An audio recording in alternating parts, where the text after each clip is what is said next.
Subscribe now and press the bell icon. Never miss an update.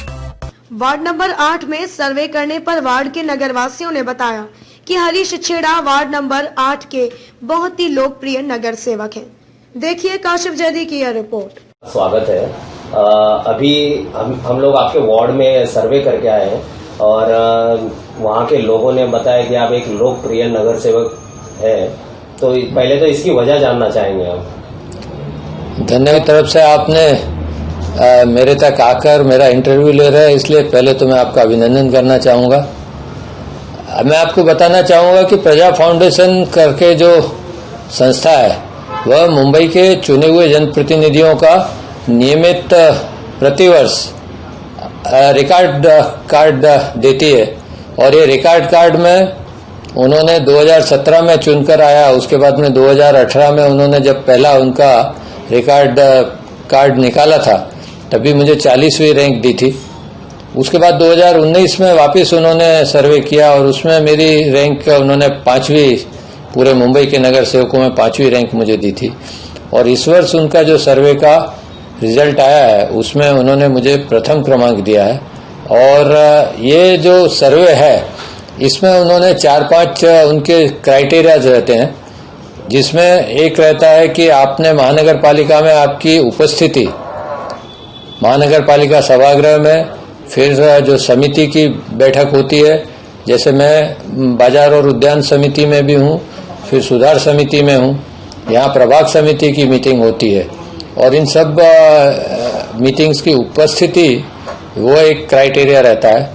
फिर महानगर पालिका सभागृह में और इन समितियों में पूछे गए प्रश्न और उस प्रश्न की क्वालिटी, इस पर भी मार्क्स रहते हैं। उसके साथ साथ नगर सेवक का जो क्रिमिनल रिकॉर्ड है उसके ऊपर भी मार्क्स रहते हैं। इस तरह किए गए काम के आधार पर और प्रजा फाउंडेशन नाम की संस्था ने जो सर्वे किया है उसमें मुझे प्रथम क्रमांक मिला है, इसका मुझे गर्व है। और इसलिए मेरे वार्ड के लोग भी मेरे काम से खुश हैं।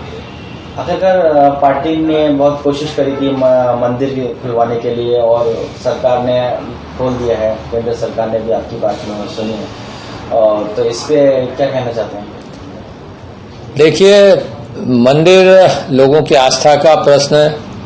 लोग मंदिर में जाकर और नई ऊर्जा प्राप्त करते हैं और इसलिए भारतीय जनता पार्टी का पहले से ये था कि जब आवश्यकता थी तभी तो पूरी तरह से लॉकडाउन पूरे देश में किया गया था, परंतु लॉकडाउन में जैसे जैसे थोड़ी थोड़ी ढील दी गई उसके हिसाब से बहुत सारी चीज़ें धीरे धीरे खुलती गई और ये खुलने में मंदिर खोलना का जो प्रश्न था वह विलंबित हुआ। और इसलिए भारतीय जनता पार्टी की हमारी जो नेतृत्व है उसने आह्वान किया सरकार को कि आपने अभी मंदिर को भी कोरोना की दृष्टि से सोशल डिस्टेंसिंग और सब ये पालन करते हुए, नियमों का पालन करते हुए मंदिर में भी प्रवेश की अनुमति देनी चाहिए। और इसके लिए हमारे नेताओं ने सरकार से बोलने के बाद भी ये काम हुआ नहीं तो संघर्ष का भी रास्ता अपनाया और हमने आंदोलन भी किया इसके लिए, परंतु अब सरकार को झुकना पड़ा। और जिस तरह से पिछले सोमवार से मंदिरों को खोलने की अनुमति दी है, सरकार के इस कदम का हम स्वागत करते हैं। हमने भी अपना ये जो निर्णय हुआ राम मंदिर में जाकर प्रवेश कर अपने कार्यकर्ताओं के साथ इस उत्सव की इस मंदिर खुलने की खुशी व्यक्त की है। और मैं चाहता हूं कि ये मंदिर और मंदिर में स्थित हमारे भगवान हमें नई ऊर्जा देंगे और इस तरह का एक वातावरण बनेगा जिससे ये कोरोना की बीमारी जल्दी से जल्दी हमारे न सिर्फ मुंबई महानगर में से बल्कि पूरे देश में से समाप्त होगी, ऐसी मुझे उम्मीद है। लॉकडाउन में आम जनता बहुत परेशान रही और उसके बाद एक उससे बड़ी प्रॉब्लम यह है कि स्कूल में जो प्राइवेट स्कूल है वो फीस वसूल करने के लिए हर गांव पे इस्तेमाल कर रहे हैं, तो आपने अपने एरिया में जो प्राइवेट स्कूल है उनसे कुछ बात की? देखिए, मेरे वार्ड में बहुत स्कूल है, प्राइवेट स्कूल भी काफ़ी है और रुस्तम जी स्कूल है, सेंट लॉरेंस स्कूल है, फिर नारायणा स्कूल है बहुत सारे स्कूल मेरे वार्ड में हैं और सभी स्कूल के संचालकों से मेरी नियमित बात होती रहती है और सबकी इच्छा है कि जिस तरह से आज ऑनलाइन शिक्षा का कार्यक्रम चालू है, सभी स्कूलों में पढ़ाई ऑनलाइन के माध्यम से होती है, उसमें कहीं ना कहीं अब थोड़ी सी उनको भी छूट मिलनी चाहिए और आज से 8वीं 9वीं 10वीं की कक्षा के लिए सरकार की तरफ से भी परमिशन आई है। मुझे लगता है कि बहुत ही शीघ्र ये परमिशन दूसरी कक्षाओं के लिए भी सरकार देगी और जिस तरह से कोरोना के पहले शिक्षा के माध्यम से सभी स्कूलों में जिस तरह से पढ़ाई होती थी वह शीघ्र ही फिर से चालू हो, ऐसी मुझे भी आशा है। परंतु कोरोना का जो डर है वह विद्यार्थियों में न जाए, इसलिए छोटी उम्र 10 वर्ष तक के बच्चों को अभी स्कूल में नहीं बुलाना चाहिए, ऐसा मेरा भी मंतव्य है। उससे बड़े जो बच्चे हैं उनके लिए स्कूल खुलना चाहिए, ऐसा मेरा मंतव्य है। जैसे कि हरीश जी, अभी लाइट बिल का बहुत इशू चल रहा है। लॉकडाउन में लोगों के पास काम नहीं थे, पैसे नहीं थे। आज भी फिलहाल कोविड खत्म नहीं हुआ है और ये प्रॉब्लम अभी तक है। तो ये लाइट बिल के जो इलेक्ट्रिसिटी कंपनी है ये लोगों पर, ग्राहक पर इतना प्रेशर डाल रही है, तो इसके बारे में आप क्या कहना चाहेंगे सर? लाइट बिल का जो प्रॉब्लम है उससे लोग बहुत परेशान है, मैं आपसे पूरी तरह सहमत हूं और इसीलिए हमने इस मुद्दे को बड़े लेवल पर उठाया है। आज पूरे मुंबई के हमारे महिला मोर्चा के जो कार्यकर्ता हैं उन्होंने MSEB का जो बांद्रा में ऑफिस है उसके ऊपर मोर्चा निकाला है। हम चाहते हैं कि इस तरह की दादागिरी, इस तरह का दबाव ये बंद होना चाहिए और ये गलत है। लोगों को आज आर्थिक तकलीफ है, उस समय उनको मदद करने के बदले अगर ये कंपनी इस तरह की गलत नीति अपनाएगी तो हम खुलकर इसका विरोध करेंगे और लोगों को हम पूरी मदद दिलाने के लिए अपना भरसक प्रयास करेंगे।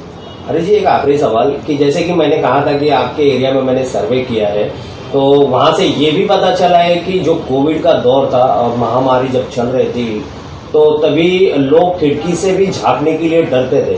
तो तभी आपने ग्राउंड लेवल पे उतर के काम किया है, लोगों की मदद की है, रास्ते में उतर के काम किया है। तो ये जो हिम्मत है, ये जो प्रेरणा है, ये जो ताकत है, आपको कहाँ से मिली?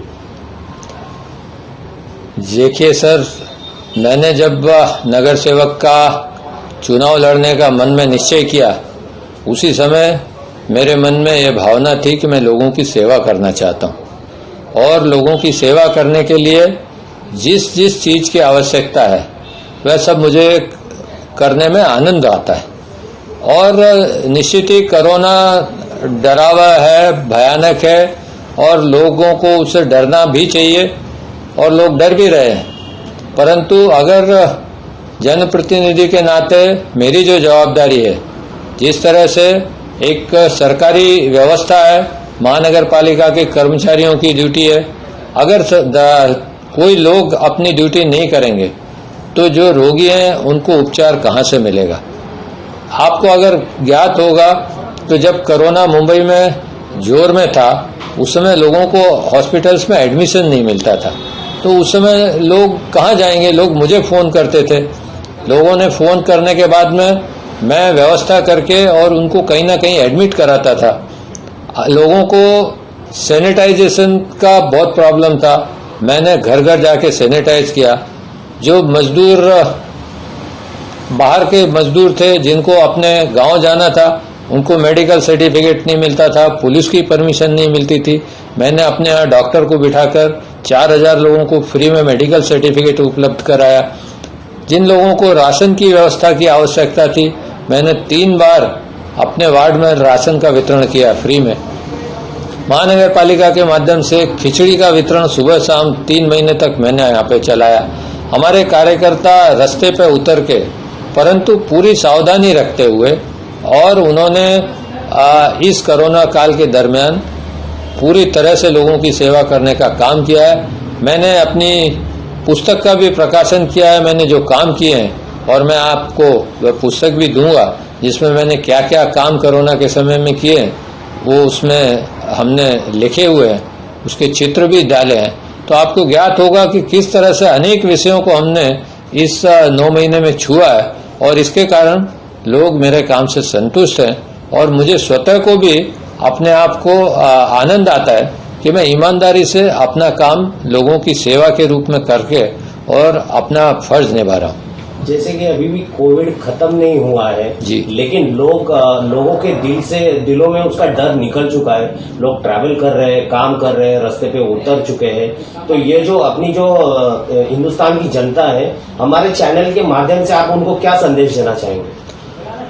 समाज की खबरों के माध्यम से मैं लोगों से कहना चाहता हूं कि जितनी सरकार ने छूट दी है आप उसका उपयोग करिए, परंतु आपको 3 सावधानी तो बरतनी ही पड़ेगी। आपको हमेशा मास्क लगा के रखना पड़ेगा जब आप लोगों के बीच में जाएंगे। आपको सोशल डिस्टेंसिंग 2 गज की दूरी की जो बात है वो सोशल डिस्टेंसिंग बना के रखना पड़ेगी और समय समय पर आपको अपने हाथ धोते रहना पड़ेगा, सैनिटाइज करते रहना पड़ेगा, क्योंकि कोरोना भी पूरी तरह से गया नहीं है। हमको कोरोना से डरने की आवश्यकता नहीं है, परंतु अब हम कोरोना क्या है उसकी अच्छी तरह से हम उसको जान गए। अभी उसके लिए रेमडेसिविर, टोसिजुम्बा ऐसे इंजेक्शन भी उपलब्ध है और आपने देखा होगा तो अब कोरोना के रोगियों की अच्छे होने की परसेंटेज भी बढ़ गई है और इसलिए कोरोना से डरने की आवश्यकता नहीं है, परंतु आपको सावधानी बरतनी पड़ेगी। जब तक इसका पूरी तरह से हम इसको समाप्त नहीं कर लेते, जब तक लोगों को इससे सावधान रहना पड़ेगा और सावधानी के साथ अपना दैनिक का जीवन जो है वह भी चलाते रहना पड़ेगा। हरीश जी बहुत बहुत शुक्रिया हमसे बात